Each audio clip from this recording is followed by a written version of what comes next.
even play with me. Get the... Oh my God, I got a KO from the top.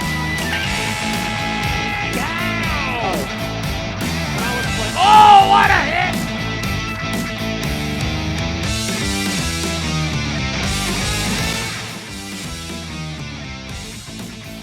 Don't even play with me. Get the... Oh my God, I got a KO from the top. Oh, what a hit!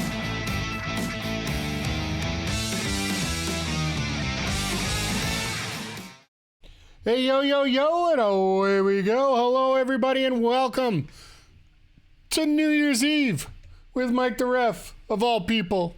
Good to see you all here tonight. Everybody just piling in here tonight. I'm very happy. Sorry I made this such a short notice stream.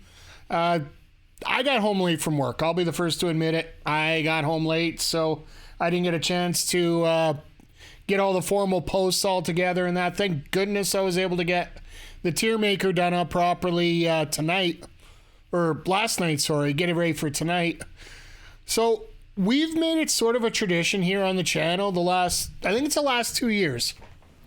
I know Rick Jules did it last year, and I think we've been doing it for the last 2 years, that the last stream of the year is a little bit more of a summary of what's happened, a summary of what's going forward in the future, and just some thoughts about what's going on here. And if we got some time, we're going to throw in some of our favorites here. We'll play one of our favorites here on stream to finish things up here. So, but I have to say that this year has been settling, I think is the best way to put it. Like, it's not been crazy bad, but you know, you could start seeing signals of good stuff coming up with we've had a real growth here in the last 3 months in terms of having everybody out and whatnot. And once again, everybody, like, I had a goal when we started to hit 600 followers on here, and I got to 615 already. So I consider that a huge win here. Subscribers, we're always looking for more. Right now, my goal right now, Twitch set up my goal at 20. If I could get there, I'd laugh. I'd love it. I'm not really worried about it right now. I just want to grow a great audience right now more than anything else. And hell, the economy's tough right now. So if we can get things put together here and create a great community together and just enjoy ourselves, what's going on here. And I'd have to say one of the biggest surprise for me is how well the sidecast has taken off. There are so many people with choices for AEW sidecasts these days. I've seen a lot of them. I've hung out with a few of them. And yeah, I'm just happy that you guys are willing to hang out with mine. And the fact that we add the WWE 2K24 my GM mode into it now, just sort of like a piece of cake on top. But we'll talk about that in a second here with 2K24. Hey, Domo628 me, how you doing? Good. How's my day? My day's good. It's New Year's Eve. Things have been a little busy as always. Just plugging away, as we say it here. We're going to get into it here in just a moment here. I'm actually going to rank all 26 games that I played this year. And we're going to go through it, and we'll just talk about some of the memories we have as playing it and make it sort of a tier list as we go. So hope your day's going well. I hope everybody's doing great here. And yeah, like I was saying, the community has just been so spectacular to me. I've been really spoiled here with how well you guys are treating me lately. It's really humbling because I know that we've had some foils, we've had some fumbles. Hell, I'm running off my backup computer, which tells me that 0.3% of my stream is frames missed or frames skipped as we're going along here, which once I get my desktop computer back up, we'll get those fixed up, but I got to get it in and get it fixed. So I can even see as I'm going along, it is missing a few frames as we go, and you guys are so patient with me, and I really do truly appreciate that. So, going into next year, you know what? We'll talk about next year after we're done the tier list here. So, let's get to it right now because I'm really looking forward to this. So, as I mentioned, I have 26 games that I played this year. 26 in total. Sorry, I gotta move a couple things around so I can see what's going on here. So, I do have a few covered up with my head here on the screen. It just I couldn't find a good spot to put me. We decided to put a few categories up here. S tier, great time every time, which means it's a game you can play over and over again, and you're not going to get bored of it, not going to get tired of it. Good one-time play, like we went through it. It was a fun time while we had it. Probably not going to deal with it again. And then you got meh, where it's like, it wasn't bad, but it wasn't great either. And to me, it's something I'm not going to feel bad about playing, but at the same time, it's not going to be the first thing that jumps out at me to want to play. Then there's disappointing with the G in the new line. That's pretty much self-explanatory here. And incomplete, well, that's something either we didn't play enough of or just didn't get enough information, or we haven't like, for example, the first one I'm going to throw in the incomplete right now, even though I'm really enjoying it right now, Stellar Blade. I'm going to throw that into an incomplete now because we're still about halfway through. I'm really enjoying it, and it's going to be on our 2025 list, of course, because we are playing it coming up this Thursday as part of our RPG stream here, so Thursday afternoons. But I'm really enjoying the combat. I'm really enjoying the gameplay. The costumes, they're great. They're hit and miss, of course. Everybody's got their own thoughts about, certain things that are going on with the costumes. And, yeah, it's pretty decent there, I would have to say. But the one thing what else I will add to that? We played a couple demos. I will easily put those in there because it wouldn't be fair for me to judge a game based on a demo. So I will throw our two other demos in there with Mario vs. Donkey Kong for the Switch, as well as Prince of Persia for the Xbox. Prince of Persia, The Lost Crown, I'm hearing a lot of great things about it. I'm watching a lot of streams that are doing great things there. It's me, little beast. Happy New Year to you too as well, my friend. Hope you're doing well this year. Hope you're doing well right now. We're just going through a tier list here of everything that I've played this year, so we can get an idea of what I really enjoyed, what we didn't enjoy, what was all over the place here. So, but yeah, Prince of Persia. I might fire it up, but really I can't tell if I really am going to enjoy it or not as it goes along here. So, yeah, and Mario vs. Donkey Kong, a very simple game, a puzzle game.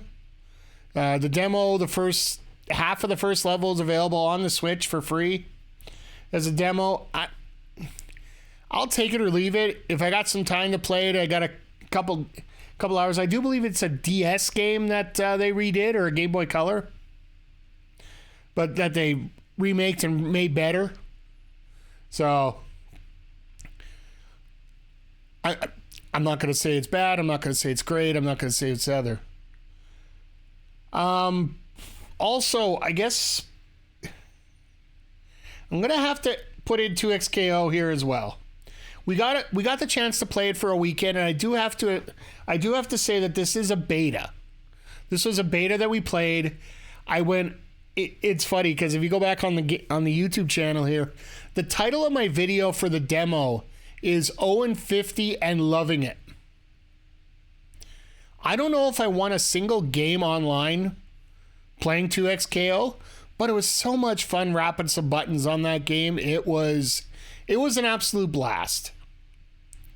So if I had to actually rank these games and put them in order, I'm going to have to do it like that for right now. Stellar Blade, I'll be honest with you, is probably going to be, I don't know if it's going to be S tier, but it very well might end up S tier as we're going along here, but we'll have to see. In terms of disappointing, I want to throw this one at disappointing right now. Suicide Squad. This game had me hyped up. The fact that we got to play as DC characters in a DC game, to have a lot of fun with a little pew pew, and the fact that the co-op part of it, I always played with bots, so it wasn't a big deal, but the thing that I hate the most, and this is something that came out of the 2023 list, is when you have a game where it's very simple to a certain point, and then you got to sit and grind to level yourself up enough because the final boss is so damn difficult that you need all these upgrades in order to get through, and it's not part of the natural progression of the storyline. My belief has always been you got to get to the level of the main story should be enough to get you to the level where you can take on the final boss. If you got to sit there and hit every single side quest just to have an opportunity to beat a boss, my time is a little bit more valuable than that, personally. So I do have to put it under disappointing. It is under somewhat of the same circumstances, but I am going to give it a little bit higher of a ranking just because it was a little bit fun to play. Top Spin 2K25.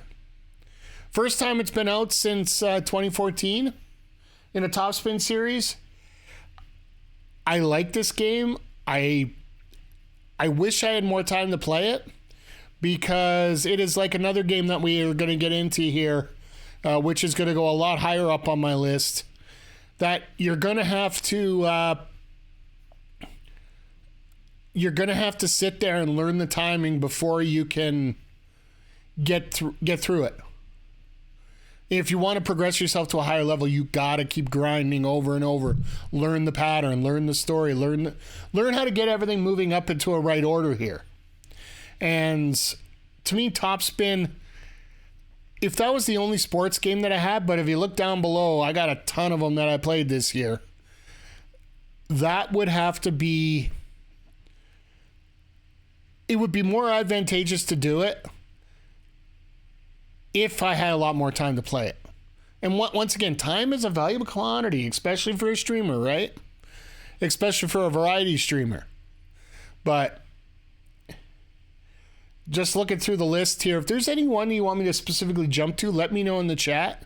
If not, I'm just going to go through them as I'm thinking about it here. This one might be a little controversial as I'm doing it. But AEW Fight Forever, I'm going to put this in the meh. A lot of people put it as disappointing for what it was. And to me, I don't see it that way. AEW Fight Forever received the ultimate hype being part of one of these top games that's going to overtake 2K in what they're doing. And basically when it came out, it was decent, don't get me wrong. Like, it was, you could play as a whole bunch of different wrestlers. It was an homage to No Mercy, but people forget that No Mercy was a very basic game when it comes to the interface, into the game actions, in terms of the length of the matches. Most of the matches are like 1 to 2 minutes, which is great. If you're going to play it for, like, if you're going to have a party game of 4 or 5 people around with you, and they're all wrestling fans, this will be an awesome game to play. But it's one of those games that you play for an hour and a half, 2 hours with your friends, and then you move on to something else. It's not something you stick around and play. The career mode, as far as I'm concerned, is absolute horse shit in terms of what it was doing. Basically, you wrestle a 2-minute match. You do 3 optional items. It's sort of like what happened with 2K24 when we did our Be a Player mode with MikeTheRef, which we might get back into again this year, but we'll see here. I find that this game here needed a lot more polish, and it needed a better game design on a few of the categories that were going on there. So I would put it in the meh category. I don't think it's completely disappointing because there were some redeeming factors to it. And to me, that was one of the big ones. It did have a lot of redeeming factors to it. In terms of if you just wanted to play it once, play it for an hour, you have some fun, then you move on to something else, then maybe come back to it later. But if you want an example of a one-time play, and this might get controversial to all my Zelda fans because everybody knows I love a good Zelda game, but I'm going to put Tears of the Kingdom right here. It was a good one-time play. It had the same problem as Suicide Squad, but not to the same extent. The learning, not necessarily the learning curve, but the gathering curve. We ended up spending an extra month just farming when we didn't need to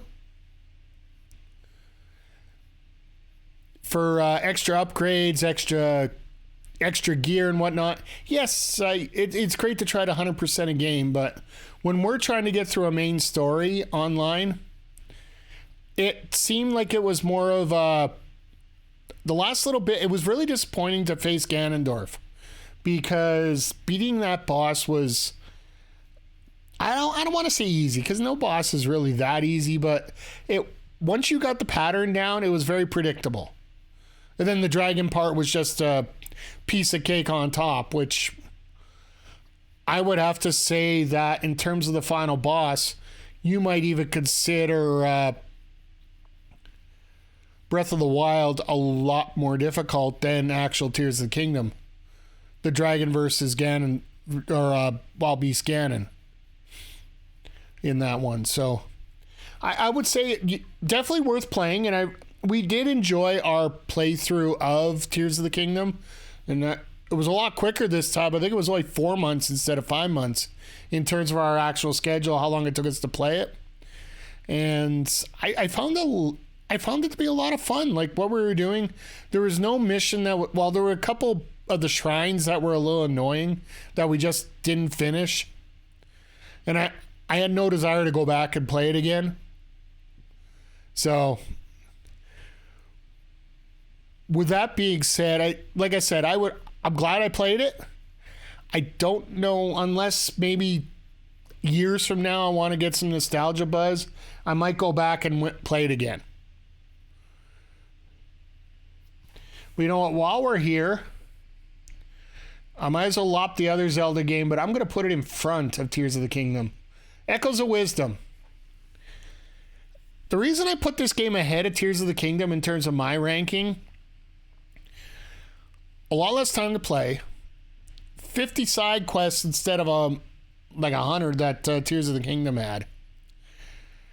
Yes, the menu system is tedious and a pain in the butt, but let's face it, you're only using maybe 7 or 8 of the same echoes, and once you start learning the menu system, it actually gets really easy to figure out where they are and what to do with them. The fact you got to play Zelda, it's like everybody wanted to play Zelda, and now you play Zelda, and now they're complaining. No, we don't get to play that game. You gotta essentially get going with that and make it happen a little bit more. Make it make sense a little bit more. Either one way or the other. Don't let it go both here. Once again, it is shorter. It is more concise. Yes, the extra grinding that we did really didn't help with the boss a whole lot. It is under that same trope that we did have with Tears of the Kingdom. But there was a lot less grinding to be done to get to that point regardless. Like, you could only go through so many missions, and we didn't get 100% through it. I'd say we probably got, in terms of everything, I'd say about 75%. 65 to 75%, somewhere in there. But I don't feel like I was cheated out of anything. And that's where this category is, the one-time play. I didn't feel cheated about getting out of it, what I got out of it. So to me, it was a lot of fun there. And so that's why I have it under the good one-time play category. But yeah, as we're going through here, let me take a look what I got here next. You know what? I'm going to go with something that really disappointed me.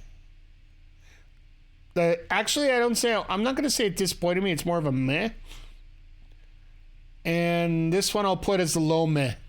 To the point where it's close to disappointing, and that's Multiverses.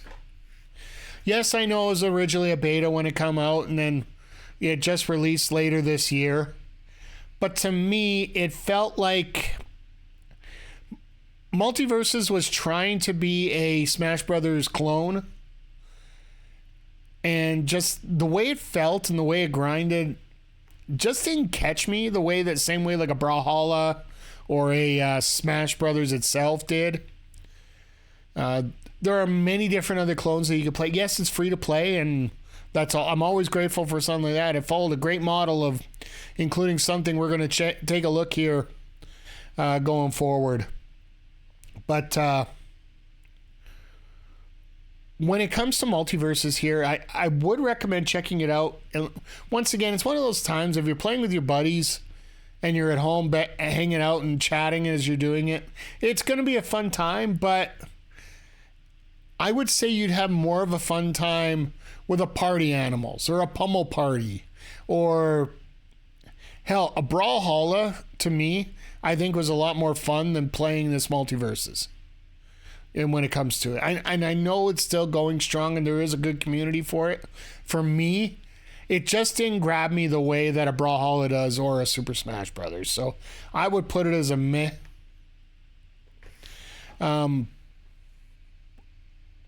On top of that, well, here's one for you, and this might be, once again, I'm going to throw this in there controversial. It's going to be on a low, it's on the low side here. It's not, it's somewhere close to meh, but not quite there yet. And that's the Nintendo World Championships that released for Super Nintendo this past August. A collection of mini games or mini sections where you have little time trials of every single event. I'm not a big time trial guy, but I do enjoy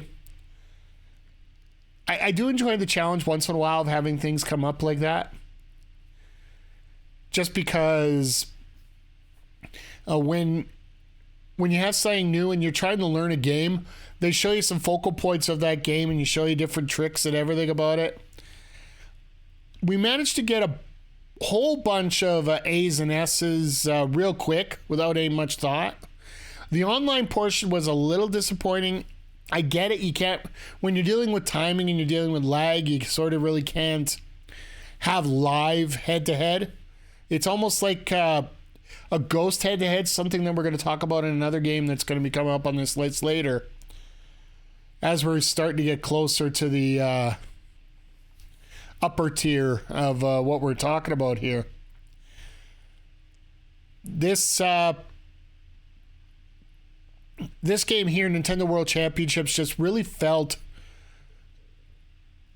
like it was a good party game in many ways, but when you try to focus on the competitive aspect of it, that's when it started to falter a little bit. And unfortunately, it's probably something you just play once, maybe go back to it again, but it's not really something that's going to turn your crank and jump at you that you have to play it. It's more for a nostalgia feel than it is to actually have the game. So I'm glad I have a physical copy of it. I also have a disc that goes with it as well, like they came with a cartridge and a stand and some stickers and all the great stuff that comes with it, and I appreciate that. But in terms of an actual game, I think it's more for the nostalgia than it is for the actual gameplay in that case. But let's get into, you know what? This one was just recent. And I'm going to have to be very specific with you guys. I'm going to go with the last game we played and the first game we played back to back here. And they're both going to go in the same category. The campaign mode for Call of Duty Black Ops. I'm actually going to throw that right up at the top of the good one play. Actually, no. You know what? I will give Zelda... I'll give Echoes of Wisdom a little bit better than this. Call of Duty Black Ops 6. We just finished up the campaign mode for this past week. Videos are going to be going up weekly, every Sunday up on our gaming YouTube channel, which if you're watching this post, that's where this video is. So make sure you hit a like and a subscribe. There's your cheap plug for right now. But in terms of the gameplay, the story, it actually was very well told. And the way that everything pieced together, I really enjoyed talking to everybody that was involved there and going through the conversation pieces, learning a little bit about the history. It made me want to go check out some of the other campaign modes that I haven't played yet. I've gone from Cold War up to Black Ops 6. Vanguard we touched very lightly, but now that Call of Duty is on Game Pass, it makes it very easy to access all these extra gameplay points in terms of the campaign. So it did do its job and try to get you to play more Call of Duty. But in terms of the actual campaign, one time's enough. I don't need to go back into it again. Plus, I hate those zombies. Ugh. I just want to make sure I make that very clear. And then from there, you know what? I'm going to actually put Horizon Zero Dawn right next to Call of Duty on the list. Good one-time play. And the reason I put Zero Dawn is someone in the same respect as Tears of the Kingdom. You have to do a significant amount of side questing to get yourself to a level where you're able to take on the bosses at the end of the game, which that final boss that we had to take out of the game was absolutely horrendous. It took us, the better part of 2 hours to beat him because we were that limited, as low tier as we were. The reason I put this ahead of Tears of the Kingdom in terms of a rank here is the fact that they point blank tell you need to be at X level to do this properly. So if you're not at this level, you're not going to be able to succeed. You can try. You can try a lot. But at the same time, you might not be very successful at it. So the story of Aloy was a very good story. It was very thorough, very talky at many points, but I don't mind that as long as you can carry on the action in a semi-decent pattern. I did find some of the points get to be a little long, but at the same time, it was enough to carry me along to go for a little more solid here. The gameplay was smooth. The archery was great. The hand-to-hand combat was fun. But like I said, it's all about that grinding extra outside of the story to move me up to the next level, or else this might have been an S tier game. Frankly, I'm thinking Forbidden West might end up being that. And that's something we're going to talk about in the after we're done this tier list here, in stuff I'm looking forward to take it on next year, 2025 here. So before I get to the heavy hitters, it looks like we're pretty much down to fighters, hitters, and sports. And then so let's tackle some of the smaller ones that I haven't done. This one has become a regular on our stream, NFL Blitz 2002. We play this to start off every NFL season as well as during the Super Bowl week. It is fun every time playing it and just trying to cruise through it. I would like to find a way to get it on Steam here and get the mods so I can play the 2024 version. There is a 2024 version out where they actually put the correct rosters on Blitz, and you can play it the exact same way and everything. So that is one of the things I'm looking forward to getting into, hopefully later on this year. We might even do it for the Super Bowl if we if we could get my computer back in time and get everything set up. But we'll see how that goes. But yeah, NFL Blitz, like, it's one of the few games I consistently have on my radar for stream that is part of the Xbox, like the original Xbox. I do look forward to adding some more to that, but at the same time, having this on there as a current list is absolutely a lot of fun. And speaking of a lot of fun, I'm going to throw the other football game in right now, and we'll put it right behind it. Mutant Football League. This was our Halloween game because I hate jump scares. I hate zombies, I hate jump scares, I hate all that, so let's go with the over-the-top gory violence. We didn't get a chance to win the Mayhem Bowl. We were one game short. We lost in the Mayhem Bowl championship. But to the Mutant People Eaters, basically the Minnesota Vikings. But if the Vikings win, I'm more than fine with that. As the Snuffalo Thrills had a tough time there. But the gameplay was fun. Everything was accurate. We did have to dumb it down against some of the better teams. Like, I think the boss curve for the one of the projected all-star teams was a little bit high compared to what it should have been. We got absolutely thropped in a couple of them. But then that team doesn't even make the playoffs because of all the sim stuff in the middle. This game, I wouldn't mind being able to put it into franchise mode a little bit and play through a little bit more. We'll have to see how time permits, and maybe we'll do that for the entire NFL season this season. We'll have to see how things go here. So,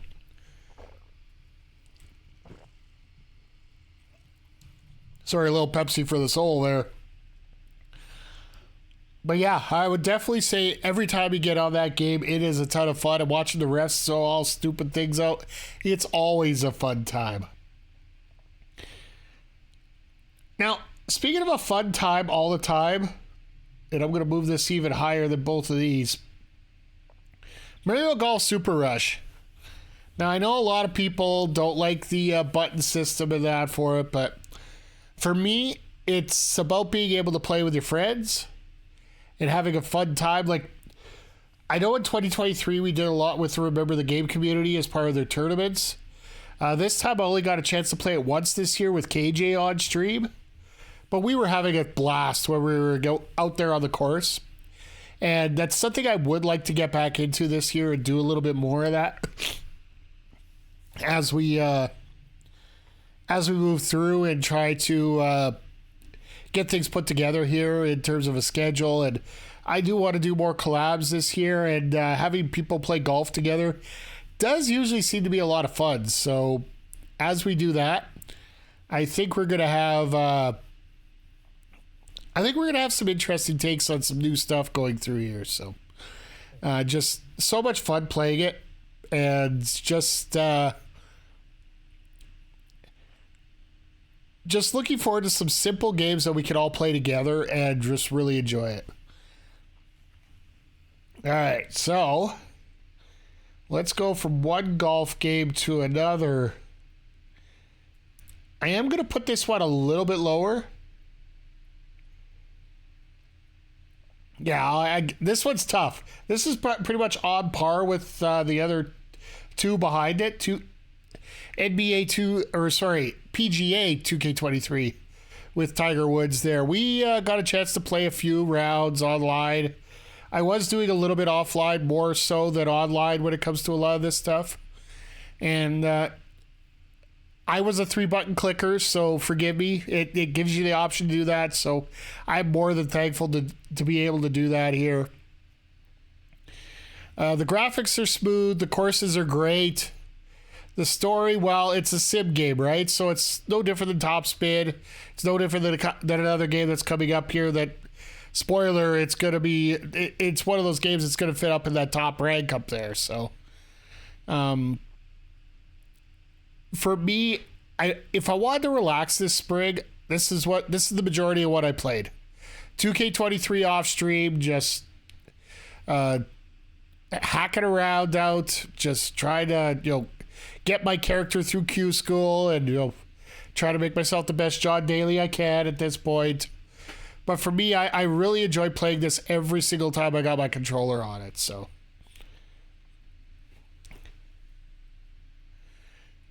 And then, yeah, let's, from there, let's go the obvious one here. Let's go with a Pew Pew. And I think I'm going to put this one here. No, screw it. We're going all the way to the top here. Fortnite. Only got a chance to do these a few times this past year. Play a few rounds of Fortnite online. I would play a lot of it offline when I got a chance. Doing a lot of collabs with other streamers on this. One thing I learned over this year is I'm turning into a hell of a sniper guy. So you get me any kind of sniper rifle and any FPS shooter, I'm usually doing pretty good and taking out people pretty quickly. So, for the record, I have picked up some extra skins.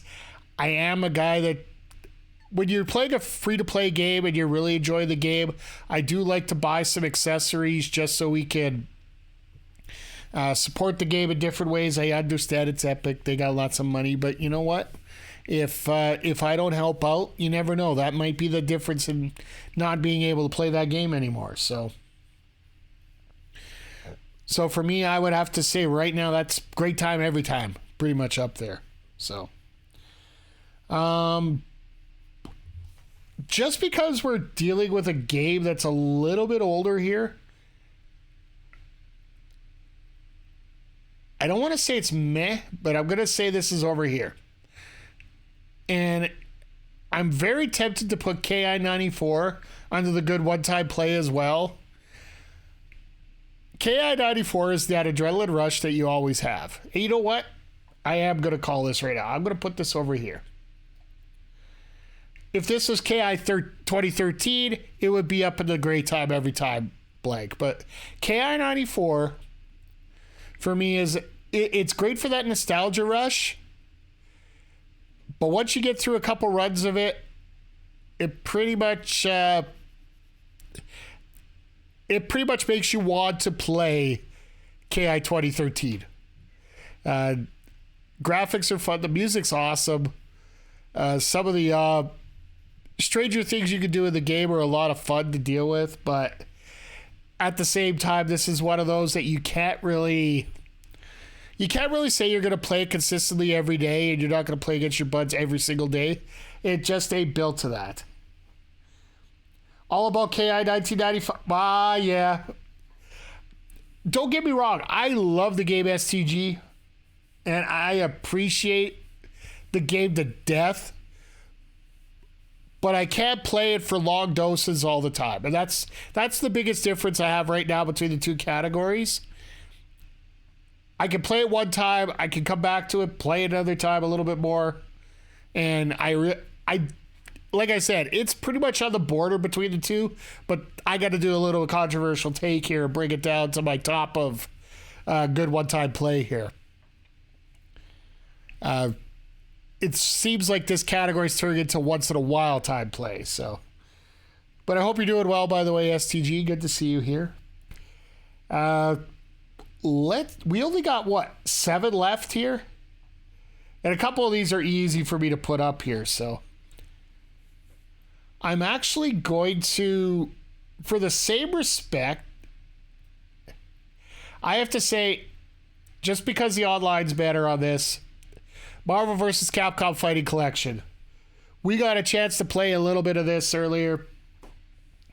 We have an Etcher Game Arcade that brought back the original Cap. Oh, nice. It's always nice when you play things on the original hardware. And,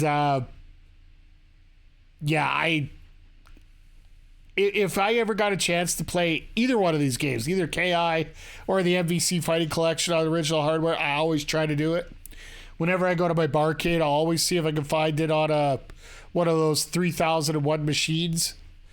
And it's always a fun time to play. Like, personally, I'm not as much of a MVC2 person. I'm more of a Capcom versus Street Fighter. In terms of the game I play on the Marvel Collection as much. This game here I've bought for the Switch and I've bought for Steam, and I do plan on picking it up for the PlayStation. Just waiting for a sale right now. But every time you get on there, the netcode is all right. Like, you can play online and not have any issues. It sucks that it's best to 10. Or first to 10, sorry. But for me, it just feels like the game feels good. You got good vibes. You can play the arcade game solo and still have a lot of fun with it. And this game here, I'm looking forward to the other retro collections. Like, I have the Capcom Fighting Collection 1. I can't wait for Capcom Fighting Collection 2, because you sure as heck are going to know we're going to be playing Capcom versus Street Fighter 2 here. CVS 2 coming up. The collection for Marvel looked great. Yeah, like the comic book that came with it. It just, I'm a sucker for nostalgia like that. And especially when it comes to fighting game nostalgia. It has turned into a lot of fun for me here. Well, you know what? I think we're going to have to go through the rest of the... Let's go through the rest of the fighting games first, because this is going to be easier for me here. I would have to say Tekken here right now. And you're going to see why. I'm going to fit it up here a great time every time. It's just fun to press buttons sometimes. Tekken's one of those that you can just literally sit there and just wrap buttons when you don't know what you're doing and actually have a fun time. Once you start learning what to do with those buttons, then you get to have a lot more fun with it. But just going out there, like, the connection's great. I know there's been a lot of BS with the collections and the skins and the level for Heihachi and all the controversy to go with it, but I'm talking about actually sitting down playing the damn game. I've had 4 or 5 players that I've actually had a lot of fun with as I was going along. Nina's always been my favorite to start. But then, yeah, if you go back into our YouTube channel under Arcade Stories, I am playing through all the arcade runs of every character in the game. And I still have to finish that, which we are going to finish here. So hashtag need content for the channel. But it's not a chore to do. It is a fun part to do. So you always want to make sure that you're playing some fun stuff here. So I'm with you. I miss playing Tekken since the 3rd game, but playing 24 years later. Yeah, like Tekken's always one of those that you could just sit there and press buttons and go absolutely nuts with press buttons. And if you want to dumb down your brain and play some games, it is a lot of fun. But there are 2 other fighting games on this list where we are going to finally start hacking into this S tier here, which I'm pretty sure that we might have an S. We got the S sweep here for the most part. Speaking of S, let's get this one out of the way right now. Street Fighter 6. Loved playing the story mode. Hate the fact that I didn't realize you could use consumables in the middle of a fight, or else we would have been sitting for an hour among certain bosses the whole time. But the controls are tight. The controls are fun. The fact that I have been a Cammy main for years, and the way that Jury started playing in this game twisted my mind up to start playing a lot more Jury as we went along. And now the fact that 2 of my favorites, one of my favorite SNK and one of my favorite Street Fighter 3 characters are coming out next year, I am so damn hype waiting for Street Fighter 6 to come out. It's going to be a ton of fun here playing this game here going forward. I know we're going to talk about the future here after I'm done the tier list here, of course, but just the feel of this game, it just feels absolutely spectacular as we go along. It with the introduction of the drive impact and the drive parry, and you have that extra meter to worry about.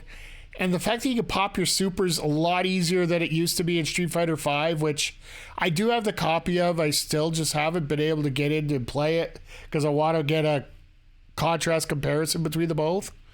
And as far as I'm concerned, we could be able to do that at a later time here. I honestly feel that Street Fighter 6 is one of those games. I know people get sick of games after a while. Maybe that's one of the advantages I've had for not being able to play it for a while because I've been so bogged down with some other games here. But I just don't feel tired playing Street Fighter 6. We do have a Backbreaker Club available on Street Fighter 6 in the club mode. I haven't been able to get... There's some great guys that are a part of that right now. I haven't been able to join them a lot. But at the same time, I feel that every time I go into the lobby or something, even if I get my butt handed to me, I know that I can be competitive in different ways. And there are some people I could just beat.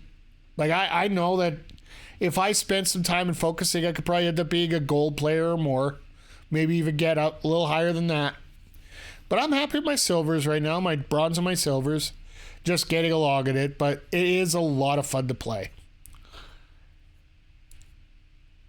Here comes Mr. Controversial Take right now, though, as we wrap up our fighting game series. For me, and I don't have the history with the other Guilty Gears, but I'm putting this one ahead of Street Fighter 6. I just had so much fun playing online with this game. I know that you end up in this, like, the second floor, third floor, fourth floor, keep building up, but just the ability to like Ramathal Valentine is where I ended up with some spots. I did a couple streams of biking. Giovanna has always been one of my favorites when it comes to this game. This game to me has felt a lot smoother to play, and it takes a little bit extra learning to do, but it almost feels more rewarding than what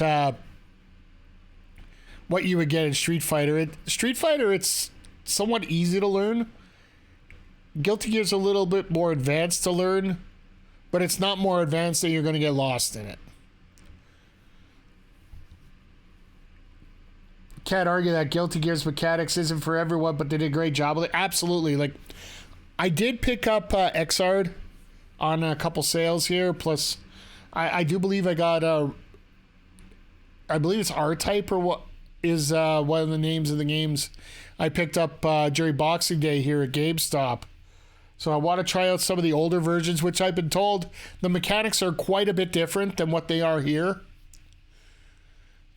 But I find that it is a lot more rewarding when you get used to what you're doing, and I find in many ways the community is a lot better in Guilty Gear than it is in Street Fighter. Maybe that's just due to the numbers. Like, when you have more people involved in a game, you're going to have more idiots involved in the game. It's just that law of adding returns, I think is the best way to put it. Not diminishing returns, adding returns in this case. But I've had a lot of fun every time I play Guilty Gear Strive. I actually purchased the complete collection for it. I was leveling myself up on Xbox because it was on Game Pass. Decided to hell with it. I'm getting it for PlayStation in the complete edition. So the older game mechanics are a bit clunkier. Guilty Gear has a high execution in mind games. Like, I've always been a fan of Killer Instinct 2013, which isn't on this list, and I feel I should be booed for it because KI 2013 is a game that's based on constant decisions, whether you do the counter breaker, the combo breaker, deciding if you want to continue a combo as you're going along. But you also have to sit back and just... It's a constant mind game with KI more than anything else. And Guilty Gear does feel a lot like that as well. And yeah, the older ones I heard are a little bit tougher when it comes to that. So we might even give that a try here going forward here. So we'll see how things go here with that. Well, that leaves us with 3 games left, and I'll break it down to you here. All 3 of these are up on that top level. They're just in different spots. I think I'm going to go with MLB The Show first, because this one's going to surprise a lot of people. Because I hated playing on stream, but off stream, I was absolutely loving this game. As I was playing offline, like, to be completely honest with everyone here, when it comes to Game Pass, if you log in every day and play 15 minutes, you get points towards a free month. This is the game I use it to get play by 15 minutes almost every day. I will play 1 game in Conquest, 1 showdown, rummage around my collections, something like to that effect. There are a lot of faults in this game, and hard work does pay off when it comes to the timing of these games. And I can't wait to see what they're planning on doing for 25, because I believe from what I heard, 25 is going to be the 7th generation only. So no Xbox One, no Xbox or no PlayStation 4. So if they can do that, they can update the graphics and maybe play around with a few things a little bit more here.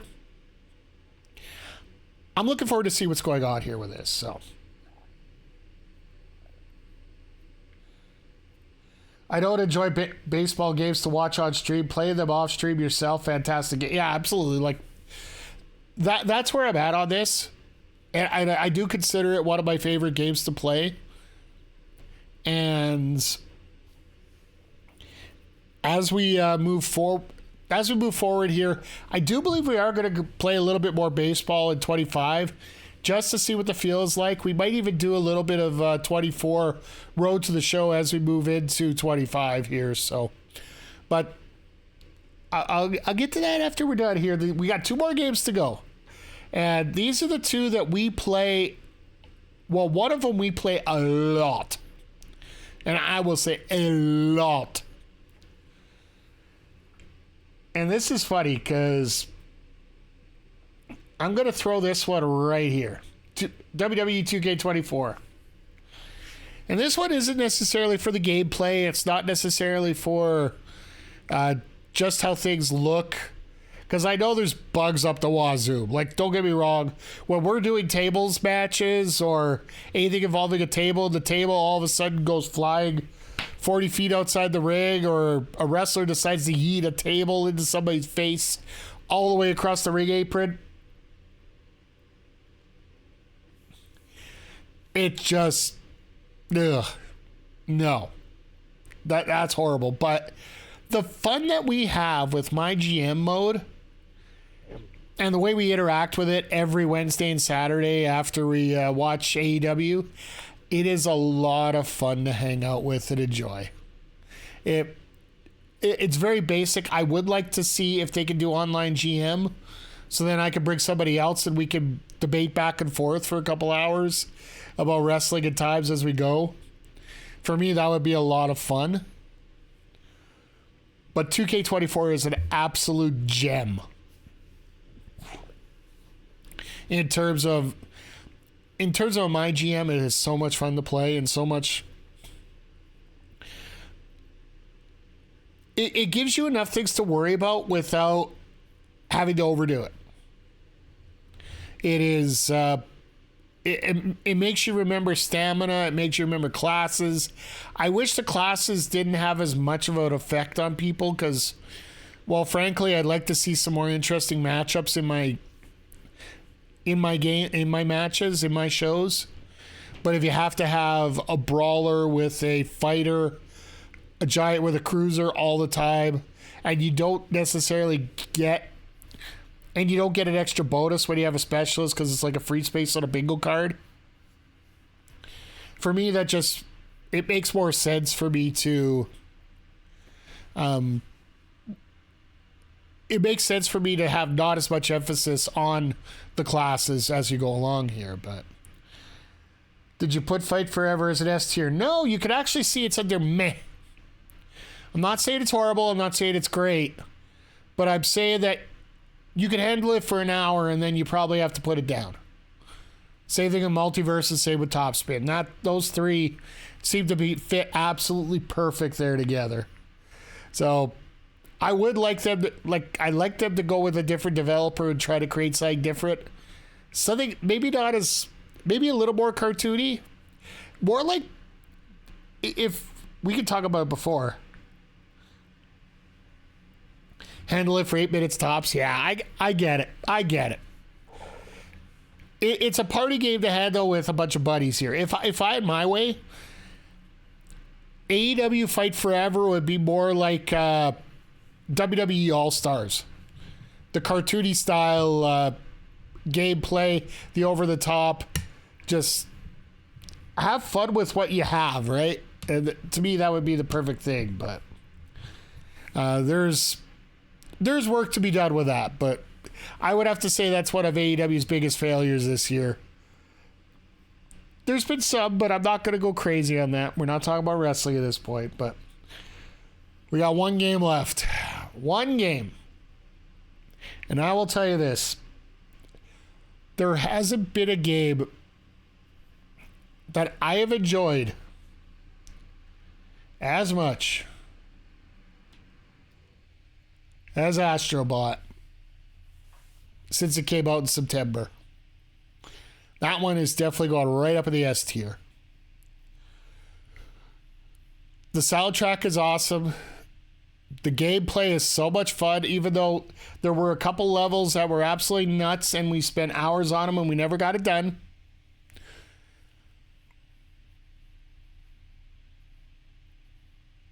The story was about as good as it needed to be. You don't need an overcomplicated story.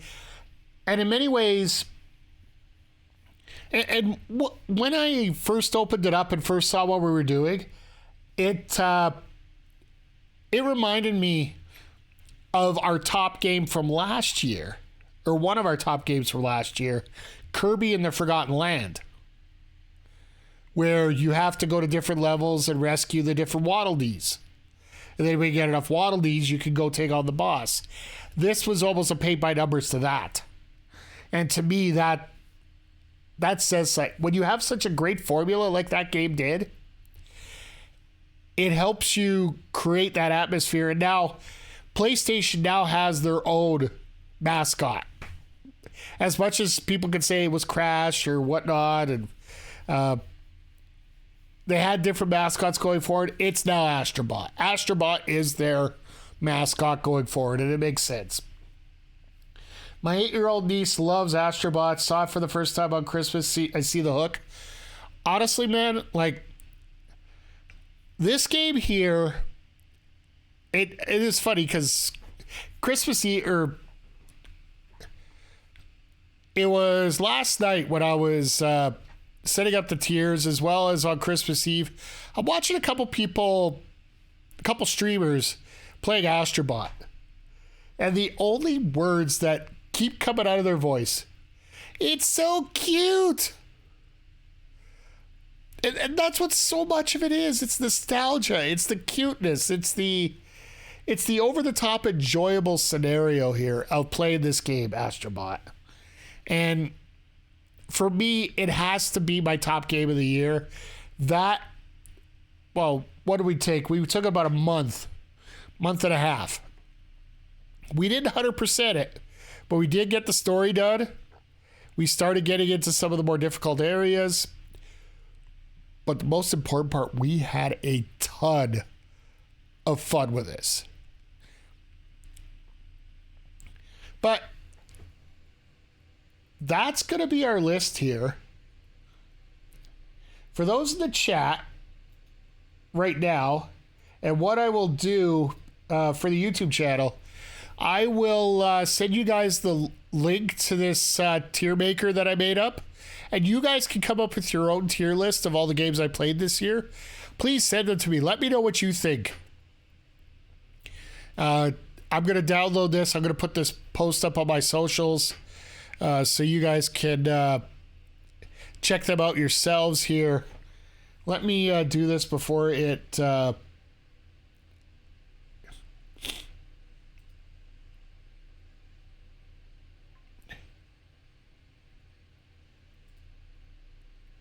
I already have an account.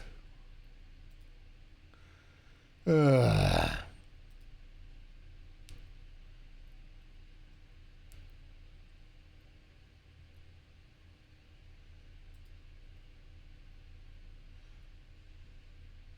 All right, chat. Give me 1 second here. I'm not going to go away here. I'm just signing in so that I don't have to deal with this stupid stuff later. There it is.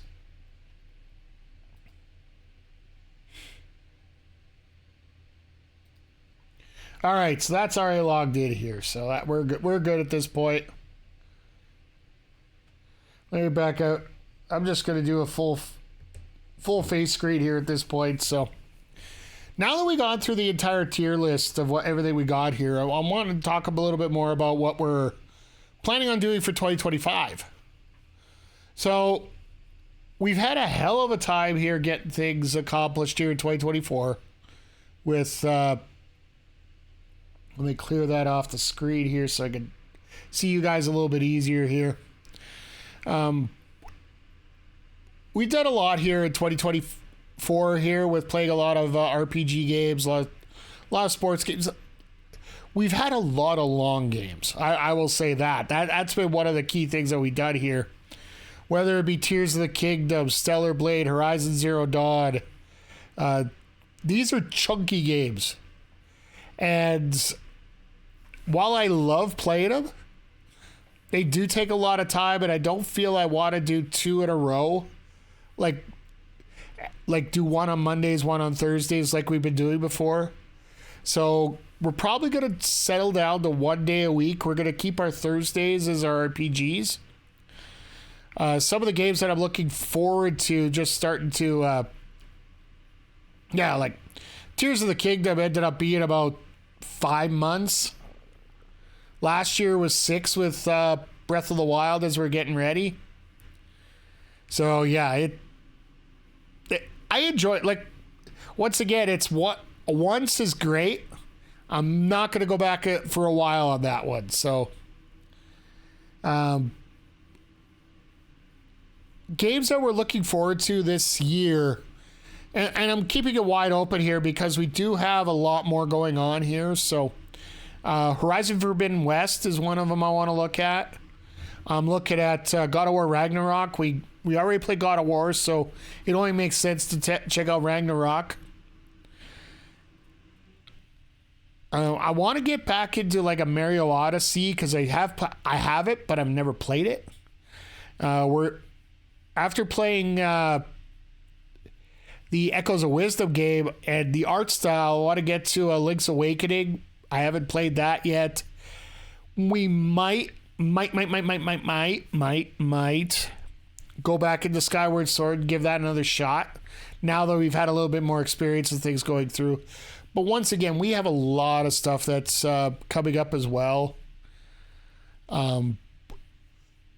We got Garo City of the Wolves coming up here in terms of fighting games.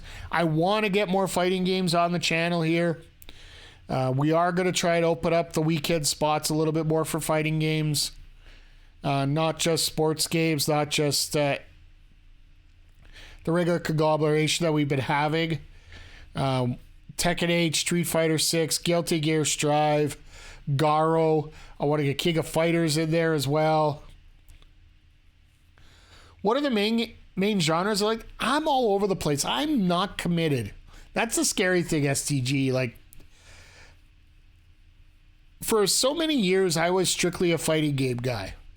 Like, way back when I was knee-high to a grasshopper, like, I would say, like 16, 17, I was one of the upper guys in the country for the original Street Fighter 2. Just in terms of, overall gameplay with others. Like, when a game was that slow, I just had the way to figure out the abilities. Now with these faster games, I've been having a lot of trouble with them. I do enjoy the sports games quite a bit as well, so we probably are going to get a little bit more involved in NHL 25 as well as NBA 2K 25, as well as maybe Maximum Football like we originally played in our first year here streaming. And then we also have grew up on fighting games and RPGs there. Yeah, like that's the thing for me. Like most of the time I would play fighting games just because of the ability to repeat play everything. But now it's like it's all over the board. And the other thing we're going to be doing here a lot more of is a lot more collabs. I've already been approached by 2 different people that want to do a little bit more collabs on a more permanent basis. I love MLB, Madden, NHL, you name it. Domo, yeah, like MLB The Show 25 will probably be just as big of a time suck as 24 has been. Like, I am 1 game away from finishing Season 4 on MLB The Show 24. Now, if I get older, if I get into games to keep my attention, yeah. Like, so in terms of what we're doing here on the channel, like, I will say that we are, if you guys haven't heard, I made the formal announcement last week. I am moving the Monday night streams to either Sunday or Tuesday. It's going to be a bit of a floating day right now just because of work commitments and also life commitments. So I might be doing Sunday, Tuesday, Wednesday, Thursday, Saturday. Or maybe just one of Saturday or Sunday or Tuesday, somewhere in there. Wednesdays and Saturdays will consistently still be the AEW sidecast followed by WWE 2K24 My GM until 2K25 GM comes out. We are running 2, if it's a non-pay-per-view week or PLE week, we do two shows, and then for the PLE we just do the one. So we are trying to get everything caught up before 2K25 releases, which is probably going to be around the end of March. And then from there, we'll just play it by ear what we're going to play in the meantime while we're waiting. So, used to play NHL 10 to 13 with my friends, forming our own hockey team and playing the team online. Yeah, that was our major time suck. Stay up 2 a.m. waiting for to go to work. Yeah, I used to grow up with a lot of friends that owned a lot of places that served a lot of video games. So, but yeah, we're going to be doing a lot more collaborating here. Like the Mario Golf Super Rush will be a little bit more. Fortnite will be a little bit more prevalent. I am trying to leave things open because I know one of the contributors I have wants to do a little bit more wrestling game. So we're going to have to figure out what exactly they want to play. And then, yeah, just in terms of an actual physical thing, the only other thing I do want to mention is I do want to get a little bit more into the YouTube videos as we're going along. I am looking to do some different topics. Like, I know one of the big ones I wanted to do this past year, once again, it just came down to time, is does Tears of the Kingdom, Breath of the Wild, does any Zelda game really need a timeline? Or can we work with a multiverse theory? And I wanted to talk about how all the Zelda games, while a timeline is nice, a timeline is cool, and all that, as far as I'm concerned, there isn't a necessity to need a foregone timeline.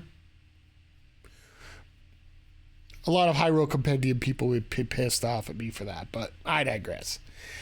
Ideas like that, like if I get different topics that come up and I want to talk about them, I would like to do a little bit more videos on that. We are going to be doing some more wrestling videos on our wrestling channel. I will be talking a little bit more about my plans for the wrestling part of it tomorrow during our AEW sidecast of Fight for the Fallen. I might even come on a little bit early to discuss the overall plans for both the YouTube channel and the Twitch channel when it comes to that. So make sure you tuned up for that. And also do check out our wrestling channel as well. If you're on in the Twitch chat right now, I just sent the link into the chat for you guys. But yeah, I think that's going to wrap it up for this part of the show, just because for years, I'll say this in a personal aspect right now, for years, I have spent outside of gaming, outside of whatnot, outside of work. I've just been working on surviving. There's been a lot of stuff going on in my life where rather than trying to bump myself up to new stuff, I've just been trying to make it to my next point here. There's been certain factors here that have been holding me back that I can't fix right now, that I can fix in the future. Well, the future is starting to be now. So as those things start clearing up, you're going to start seeing a lot bigger differences in a lot of things here on the channel. So I don't want to play my cards quite yet. So just stay tuned right now. It's the best way to put it. Hey, Nats fan. Good to see you here tonight. Hope you're doing well. Hope you enjoyed Nick's stream last night. I was actually lurking in the background while Nick was streaming Raw. I didn't tell him that yet, but I really enjoyed your guys' interactions there, and yeah, I hope you're doing well, my friend. And yeah, we're just we just talked about our tier list here. As long as it's not Fight Forever year-long playthrough, you earned that one. I'll give you that right now. The streams are fun, very suspicious.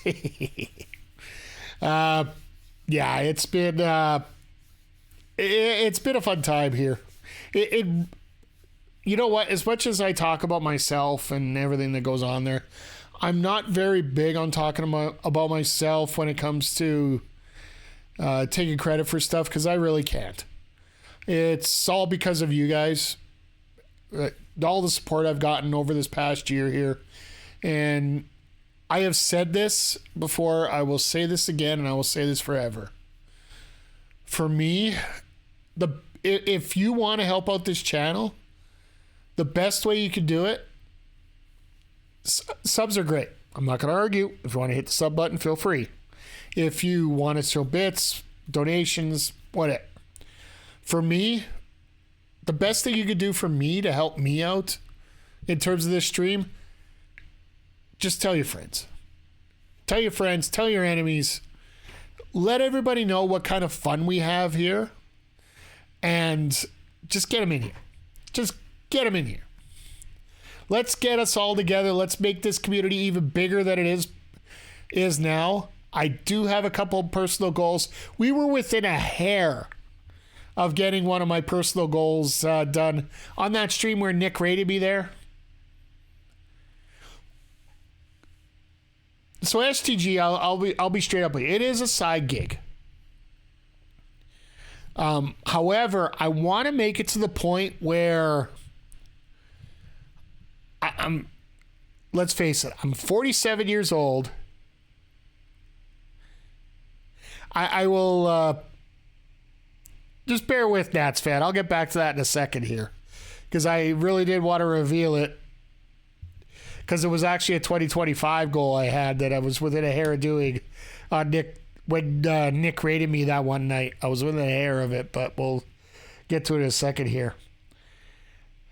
I want to make this stream profitable enough personally that, not that it's going to be my full-time stream. I'm going to grind. I'm going to work. I'm going to try to make things better. I'm going to try to expand things going forward. I got some plans for that. I want to make it to the point where I look to downgrade my work. Like right now, I work basically 60 hours a week at my job. I would like to do something where I could get away with 35, 40 with streaming complementing the rest. That would be like a long-term ultimate goal. I'm 48 years old. 46. What the hell? I can't do math these days.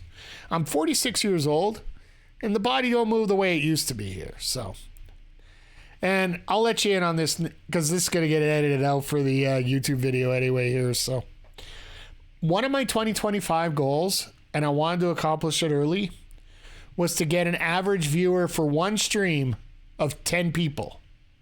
Have 10 people low enough. Do you have enough in the RSP? RSP? When I talk about survival, it is literally survival. So let's just say there's I'm working till I die at this point. So, but I don't want to get too much into the personal finances. I'll be perfectly honest with you here. If I was enough to make this a full-time thing myself, you guys would know about it. I would fully disclose that with you guys. But no, right now, I do it just as a side gig, just for fun. We have a lot of fun talking AEW. We're both Canadians. We get it. Yeah, like, let's put it this way. In officially 3 hours, because we are on Mountain Standard Time here. Sorry, 2.25 hours.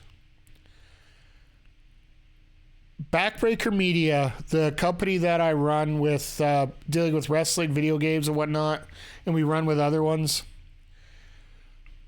we are going to hit 10 years.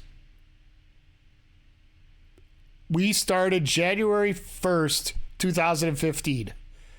And we are just a hair away from 10 years of running everything. Myself, Andre C., Mel Ball, Astra Pizarro, all of us here, we're just about to hit our first stream ever was January 4th, 2015. It was an interview that Andre C. did with Chris Parrish. I'm entering into, personally, my first ever live stream of wrestling was in 2011. So I'm celebrating 13 years myself. So I'm an oldie with this. And yes, we're hitting an ad break right now, so I'll make sure I stick around for a little bit here. So you're on the West Coast, STG. Yeah, that's cool. Appreciate you there. Now, yeah, so just like I said, I'm looking to expand things a fair bit here and just trying to get things. When you're essentially running everything East Coast US. Oh, sorry, Nats fan. I forgot to ask you there, or forgot to answer you there. Not immediately any plans to move to the US. To be honest, I've never got my passport. The last time I was down in the States, I didn't need a passport. One of my favorite times was actually going to Hawaii, and this was my second year college, and my job was just basically to babysit 12 female athletes on this island and make sure they don't go home with other ones. I get you one? Passport? Like I said, once I get through what I'm going through right now and get things loosened up a little bit, that's when I can start thinking about a passport. That's when I can start thinking about trips. Like right now, it's paycheck to paycheck every time here. So once again, everything you guys bring in, it always helps. And I appreciate all of you. But I don't ever ask. I don't feel great about asking for it all the time. So yeah, I'm just trying to help provide the content you guys like to see. So US is expensive. Canada's more expensive, my friend. I will say that right now. With the conversion and everything going on, it's just crazy the kind of cash it's going through here. So as we are coming back from the ad break, good to see everybody once again back in again. Yeah, no, like I said, I'm just the big thing for me here is just trying to stay consistent, trying to keep things going here. In terms of a formal goal that I've written out,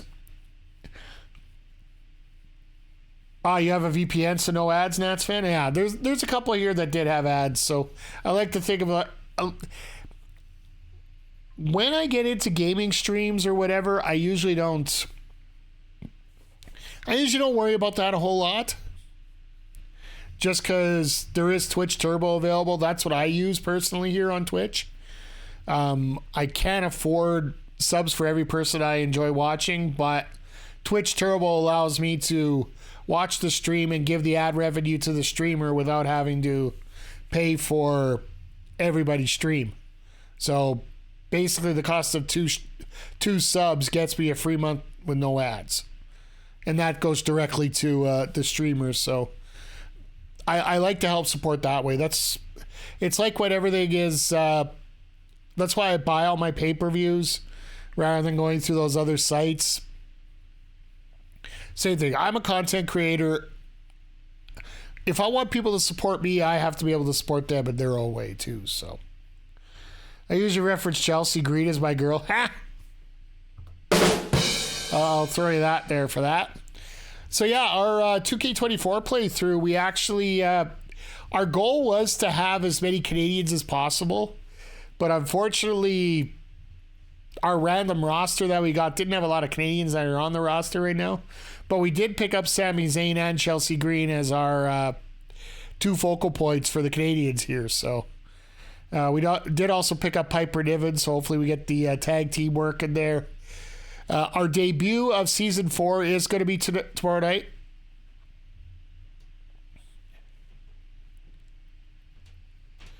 I have a Senator. Okay. I have a center? Oh, okay. Oh, no, it's fine. It just, even the center just... No, as we're going through here, dealing with everything, never apologize. I don't mind it whatsoever. And as things going on here, just... I love chatting with you guys. Are you able to... Odds are MLB 25 will be coming out on Game Pass, so I probably will be getting it. I'll probably pick up the DLC pack for it as well, so I'll see how it goes. We are going to probably stream the first couple weeks of it. And like I was mentioning during our tier list, which I'll be putting up on my socials after we're done here. Actually, I'll probably put it out tomorrow morning because trying to put anything out on New Year's at midnight, good luck for anybody trying to see it. MLB The Show ended up number 2 on my list of games this year. So while I didn't stream it all the time, yeah, Forbes and IGN released articles saying Road to the Show is the biggest update in years. Yeah, like, I want to see what they do with the game. It's a game that I've been playing offline, like off stream, every day. Like I was mentioning in the chat earlier. This is the game where I get my automatic credits through Game Pass, like my credit for getting everyone in there. So it's a great game manager. Yeah, like typically I play a lot of Diamond Dynasty, but then the month before we get into the new game, I usually try to go Road to the Show. That way you get the timing back, the feeling back, everything, because let's face it, the hitting mechanics are almost the same, so it sort of helps you prime yourself get back into that lineup. So we might do a little bit of streaming of Road to the Show as we go, but it's all over the board. I'm looking at, I also want to do some with the PWHL, the Professional Women's Hockey League. They are added to NHL 25, so I'd like to do that. I don't like card builders, so I play Road to the Show at Hall of Fame. I don't mind the card builders. I just won't pay for them. I will pay... Essentially, me paying for the deluxe version of the game allows me to help support them without...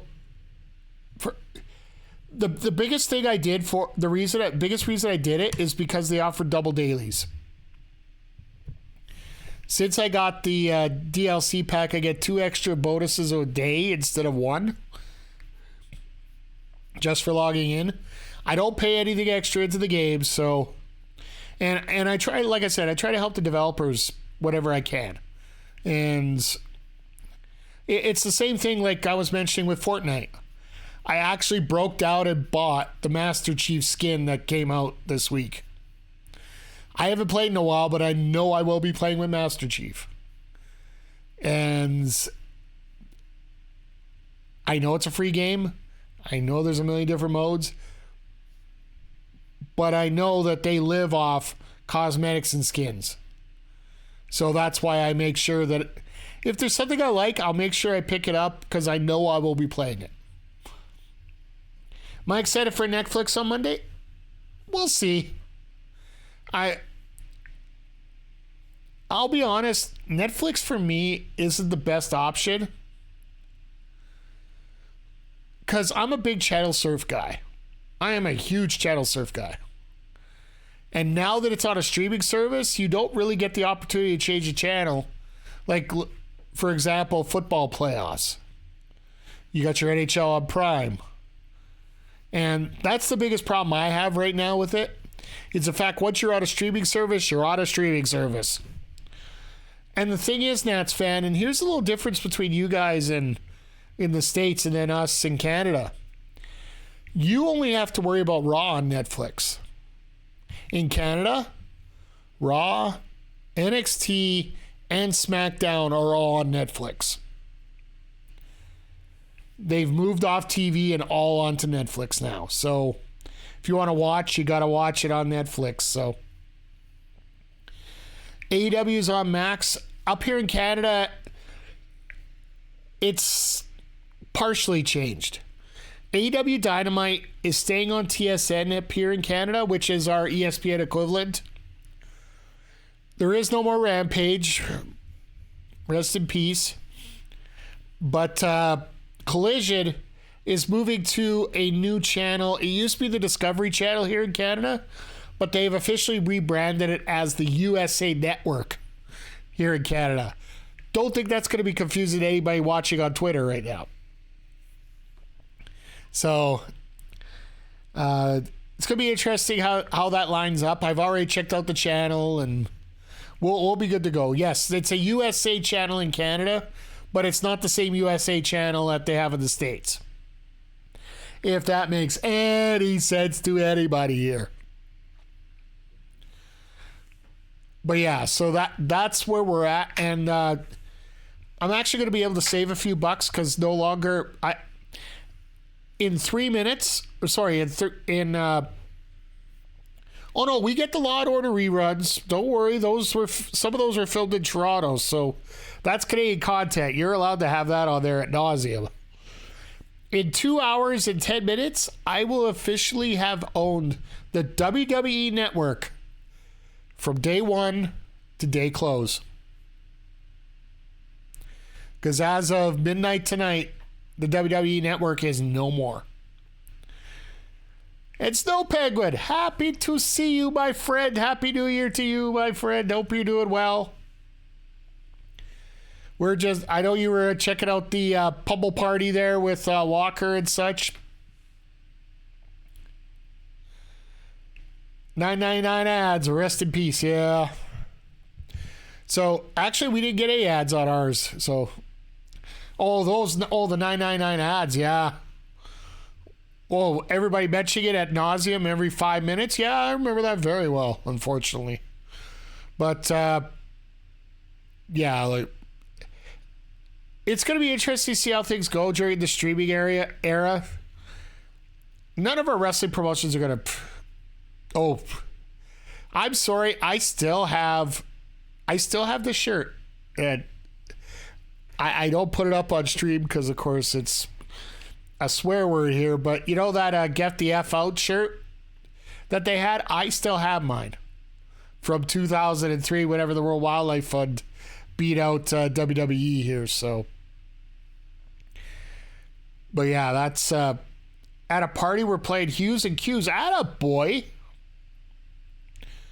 I hope everything's going swimmingly. You get the Q and you get the Q. I didn't buy WWE merch because I couldn't scoop to giving Vince money. A lot of people didn't realize what Vince was doing, so. And with Vince, hey, Snowpager reached 5 stream streak. That's awesome. Stop watching wrestling in 2015. I don't blame you. I hope you get an opportunity to come back and check it out because it is a lot different now than what it was back then. Like 2015, it became unbearable at many points. There is a reason why there would be indie shows that would get bigger crowds than some of the house shows for WWE at times. and the ratings would just plummet everywhere. Not that we're really having to worry about ratings now because we do have the Netflix service, so we'll never hear the end of it when it comes to everything going on. So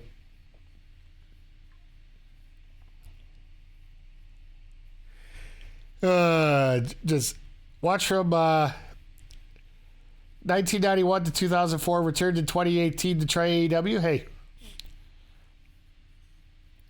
honestly, AEW for me, the biggest difference between AEW and WWE for me is the fact that AEW, yes, I know there's a ton of flaws. Don't get me wrong. Don't even doubt that I know there's flaws in AEW. But with me, if you're going to give me a match if you're going to give me like 5-6 minutes of promo and then just straight into a match, I will forgive you for having terrible booking. If you can give me good wrestling for an hour 20 out of a 2-hour program, I'll be a happy camper. When WWE gives me 40 minutes of wrestling in a 3-hour show, that's why I have a very hard time streaming WWE stuff, because there's such big gaps in between. And Happy New Year to you, my friend. Should old acquaintance be forgot and never come to mind? Should old acquaintance be forgotten? Shoot Vince Russo. Gotta get a Vince Russo chant in there whenever I can. Yeah, no, Happy New Year. Yeah, you said that's fan. But, yeah. I don't forgive bad booking. It's cringe to you. Yeah, I get it. The thing is, when AEW started, like, the booking just got worse. Yeah, I can get it. And the thing is, now I do feel the booking's a lot better, and I am going to talk tomorrow a lot about this. The fact that they're doing Copeland and Moxley right now with Christian hanging around in the background, it is by design, and it is a very smart move by Tony Khan. A lot of people are talking about why are they using these new stars.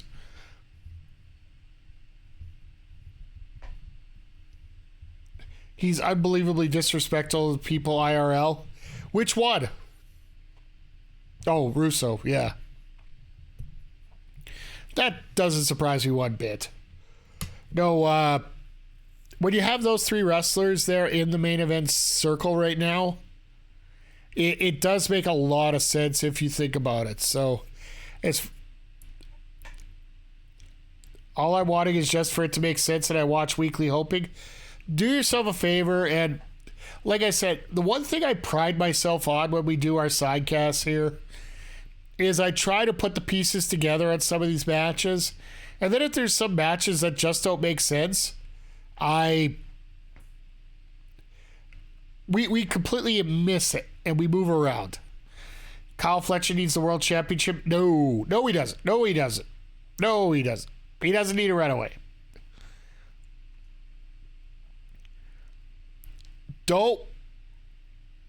Here's the thing about AEW that I like more than anything else. They're not going to burn through something there. They're going to slow burn everything as much as they can. It reminds me a lot of the Detroit Red Wings when they had their guys in their farm system. They would over-ripen them so they're chomping at the bit to get that first title. Like, I'll tell you right now, I would put Takeshita for the title before I'd put Fletcher. If you're even talking about that faction itself, I would definitely have Konosuke Takeshita as world champion before I'd have Kyle Fletcher. There are so many different things that Takeshita brings to the table that Fletcher doesn't right now. Fletcher's going to get there. Like, don't get me wrong, he is going to get there. But at the same time, he's here. Top guy is about here. We got to get him up there. Will Shelton ever hold a strap? No. Will he hold the TNT strap?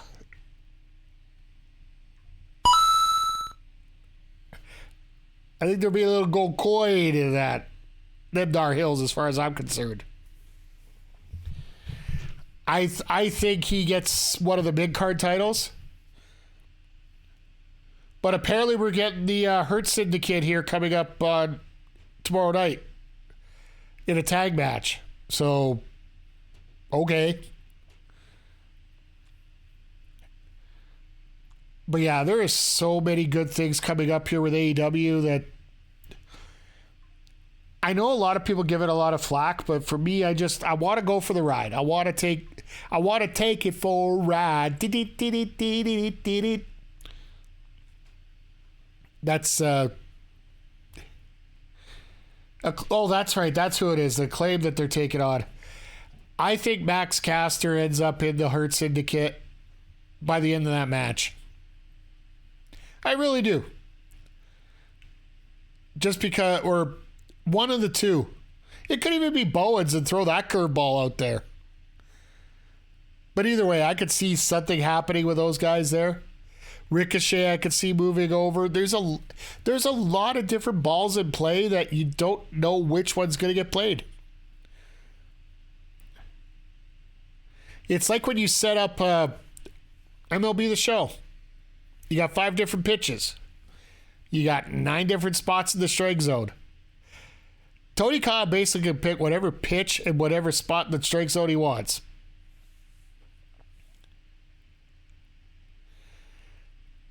Max was in Dragon 2018 as Lashley's sister on Raw. Yeah, well, here's the thing.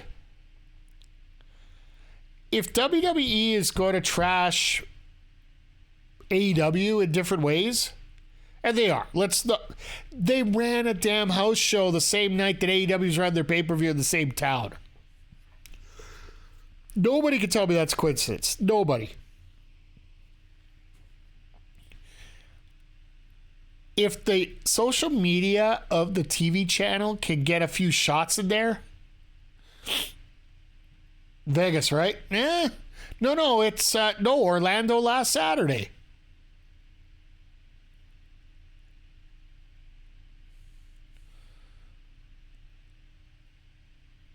Yeah, the World's End pay-per-view and the Holiday Tour. WWE is no longer running house shows until March at this point. Until they get on their WrestleMania tour, they're not running for the winter, which is smart. Oh no, Double or Nothing in the live show. No. No, Double or Nothing, they should move out of Vegas. That's my personal opinion, but I think they're going to have to. Just because of WrestleMania being there, I'd love to see Double or Nothing get moved somewhere. But the thing they got to push for right now is Grand Slam, which eventually they're going to have to get Tony Storm worked into that somehow. So we're going to see what happens there. But I'm just looking forward to see what's going to happen with wrestling here in 2025. So what was my points on the TV networks? Well, if TV, for example,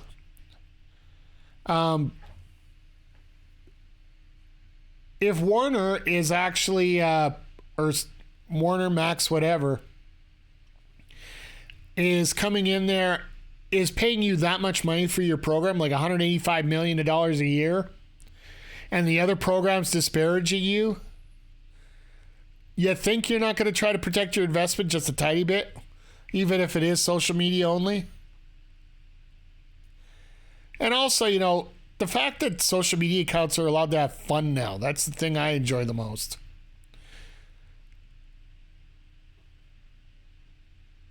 And yeah, for me, these TV networks have to protect their own right now.